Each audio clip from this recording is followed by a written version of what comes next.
ரஜினிகாந்த் அவர்கள் அவர் வந்து மராட்டியத்தை சேர்ந்தவர் ஆரிஜின் அங்க இருந்தாலும் கன்னடக்காரன்னு சொன்னாலும் தமிழ்நாட்டு மக்கள் மீதான அன்பிலும் அக்கறையிலும் நிஜமாவே கரெக்டா இருக்காரு. இப்படி சொல்றதுனால அவருக்கு எதிரானவர்கள் எனக்கு எதிராக கீழே கமெண்ட் போடுவான். நான் இன்னை ரஜினி ரசிகன்னு சொல்லுவான். நான் அதை பத்தி கவலைப்பட போறதும் இல்ல.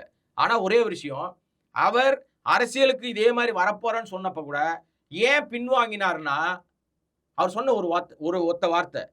என்னை வைத்து என் ரசிகர்கள் பாதிப்படைவதையோ, அவர்கள் வந்து அவர்களுக்கு இடையூறு ஏற்படுவதையோ நான் விரும்பல. அப்படிப்பட்ட அரசியல் எனக்கு வேணான்னு போயிட்டாரு. ரசிகன் பாதிக்கப்படக்கூடாது, ரசிகன் சிக்கல்ல மாட்டிக்கக்கூடாதுன்னு சொல்லி தான் சார் அரசியல் விட்டு போனாரு அவரு. இல்ல உண்மையில அதான் காரணமா? அதுதான் காரணம். ஆனா அதில் உள்ளான இன்னொரு காரணம் இருக்கு. தன்னை வைத்து ஒரு கும்பல் பயன்படுத்த பாக்குதுன்றதுனால தான் அத நேரடியாக அவர் சொல்லாம இது சொல்லிட்டு போனார். இல்ல அதையும் நேரடியா சொன்னாரு. அது அப்புறம் சொன்னார். முதல் ஸ்டேட்மெண்ட் என்ன சொன்னாரு? முதல் ஸ்டேட்மெண்ட் ரசிகர்கள் பாதிப்படையக்கூடாது.